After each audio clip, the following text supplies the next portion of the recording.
So, breaking news, YouTube family. Shiloh Sanders just got cut by the Tampa Bay Buccaneers. And what's miraculously funny about that is Todd Bowles also got his contract extension as well. See, Todd Bowles, his coach, had to wait for so much years before getting his respect. Todd Bowles, for over 2 decades, got treated like a scrub coach.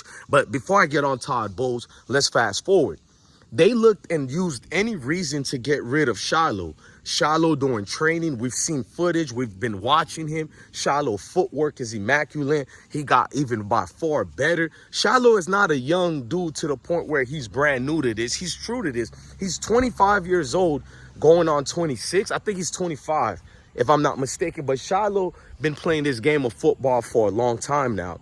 I've once said, no matter if they release Shiloh, put him on a practice squad, waive him, it doesn't really matter. Shiloh is one of those Sanders members who's like his dad, where he'll excel anywhere he goes.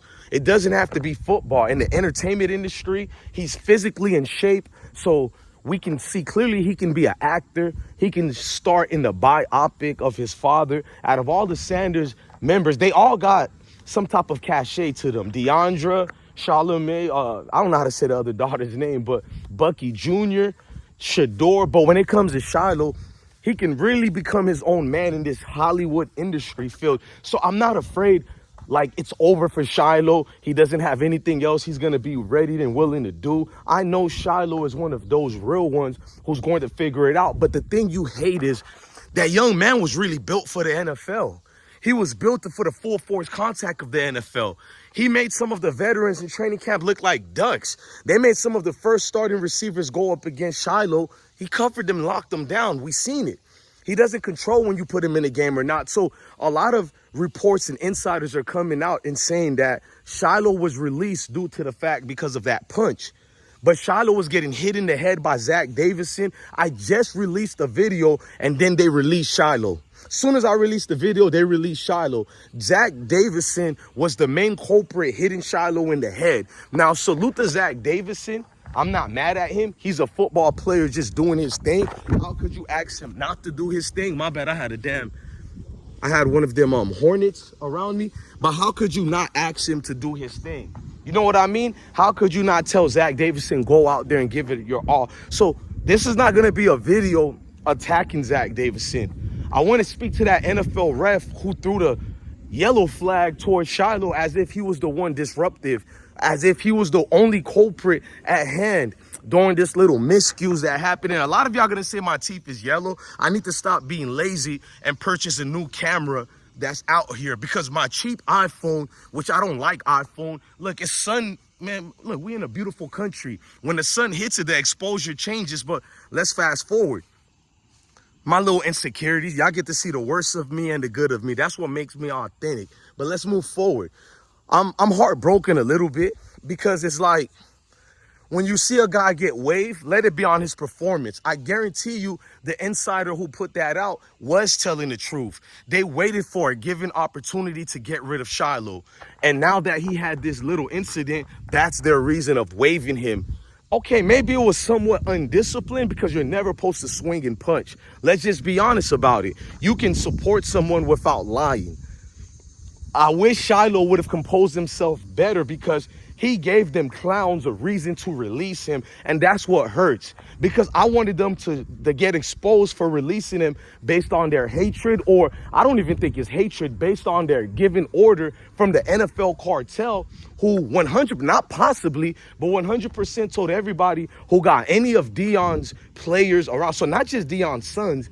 If you played for Coach Prime before, get ready. They are going to sabotage you. And the reason why I'm bringing this up is because it goes hand in hand with Colorado football.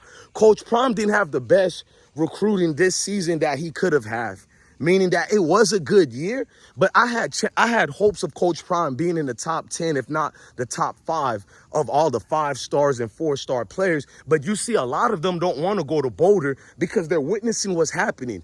If your coach name is Coach Prime, then nobody's going to give you a fair chance in the NFL. You could win the Heisman and not be named Hunter and not still get a chance. So the thing is, they're trying to set a message and stop what was going to change the football game, college and the NFL, was what the impact of Sanders was. Deion Sanders' dad is. So Shiloh is pretty much suffering from that because all guys in the NFL use their hands irregularly sometimes to hit someone. From a logical standpoint, it made sense for Shiloh to do it. He's being hit in the head. The ref isn't stopping Zach Davidson from, that's not blocking, guys. You block below the shoulders, or with the shoulders. You don't block above the shoulders to someone's head. So I'm supposed to just stand there and allow this duck to keep hitting me and hitting me and hitting me. Eventually, human nature is going to take form and you're going to automatically hit. Should have Shiloh been more disciplined? Of course. Accountability is the best ability. I've always stated that. But we can't negate the point of Shiloh was literally being attacked. Can we be more real and honest? If you don't like the Sanders, it's cool. But you're going to protect Zach. You're going to pretend that Zach Davidson was this darling who was abruptly being attacked by Shiloh. But look at the whole play. It's for everybody to witness and watch. So the fact that Shiloh is released now, it told me everything that I need to hear. The hindrance of this Sanders last name is going to be something they're going to hold against you. We don't even know how deep this is. We don't even know in the Hollywood world if Shiloh tries to take a gig, a job, because even that will help embrace the standards of what Deion Sanders was, meaning that if Shiloh no longer plays football, becomes a Hollywood star, it's still going to show you how powerful Deion Sanders was. So that means anybody could be a culprit in getting money. And hey, bro, I don't want Shiloh to make this gig. Could you not give him the role?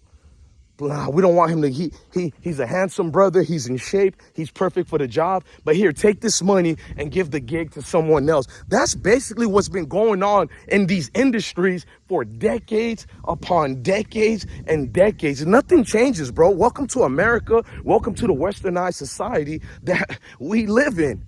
This is the world we live in. Propaganda is always the recipe and ingredients for what makes a Western society. If you have the power, you have the investments of resources that you can invest in people, basically purchasing people and controlling people. If you don't see it, I can't help you with it, bro. If you don't understand what's going on, I've been telling you what was going to happen with Shiloh. What did my video say? Todd Bowles in Tampa are waiting for anything off the field or on the field that they can use and utilize to get rid of him. When Todd Bowles met Coach Prime, it was a fake smile. Remember that when Todd Bowles was speaking to Deion in Tampa Bay's training camp? Deion went to visit his boy. You can see how uncomfortable Todd Bowles was because it's just like Mike Tomlin. Mike Tomlin made the Sanders fly all the way to Pittsburgh and wasted their goddamn time, bro.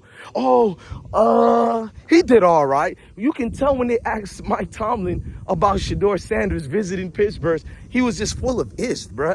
Shout out to the Rooney family for always trying to stand up for melanated people. But let's just be real. They're bought off too. They're like this program of people who are liberals where they pretend they like us to a certain point. Remember, they probably do, but it benefits them. It behooves them. When you're a liberal, it behooves you to act like, oh man, the plight of black people and what they're going through is unfair. It's injustice. But you're part of the same culprits who brought that injustice towards those group of people and collective that you pretend you help. The Rooney rules, which doesn't help any coach that looks like me or you. Rooney rules has been implemented for how much decades now? Who has it helped? Todd Bowles is a puppet. Todd Bowles, I've been telling you guys about him for years. I used to defend this man when I was in high school. It's like, why he doesn't get his chance? We waited for it. Now I got gray hair. Todd Bowles is finally getting his respect. You see what our coaches got to go through before they get any respect in this world? Man, I can even talk about the NBA, but we're going to stick to the cartel of the NFL. So Todd Bowles had only one job, be a fair coach. But Todd Bowles was given certain resources and his own flowers if he became a good boy. He's a good boy. Go do this for me. Go do that for me. He's the do boy of the NFL cartel plantation. There's many coaches that look like Todd Bowles who behave like him. He was one of the outspoken people who went up against what Brian Flores was talking about. Notice all the black coaches did not defend Brian Flores. Mike Tomlin didn't. So when you guys say, oh, Mike Tomlin is one of the real brothers, he defended because he's been here for like 20 years. You're always going to have tokens. You need tokens to keep the rest out. I taught you guys what that is. Here's the analogy. We're on a plantation field and this step and fetching gets the biggest piece of chicken. Does that negate the fact we're all still on the plantation? No. But you guys don't understand this analogy because you bought into this system of diversity. It's beautiful. It's love. But they got rid of Shiloh. Now, another team might pick him up because if you're a lowly NFL team and you need the cachet, it's wise to get Shiloh. But here's the thing. If it's a conglomerate of an NFL cartel and you were paid to negate the fact that he's an actual good football player, you're not going to pick up Shiloh because it goes against the program. Jimmy Haslam screwed up by making it open that you guys are going against Shador. So now they don't want to risk it anymore. It's better to not even pick them up on your team. Like Eric Dickerson told you guys, they forced the Browns to draft Shador. Nobody was supposed to draft any of these players. And that's what I'm trying to tell you guys. If you allow them in the league, the chain continue. And if the change continues, then it takes away power from the cartel that exists already. Man, get well, Shiloh. I'm going to hit you up. I love you, brother. Maybe we can do a special live stream to dedicate your great moments at South Carolina State, Jackson State, and Colorado. But Tampa Bay, I said I'll be going down to the offices of Tampa Bay Buccaneers. I got credentials now, or at least hopefully they gave me my credentials. But Todd Bowles, we need to have a conversation of your stepping and fetching ways, cuz.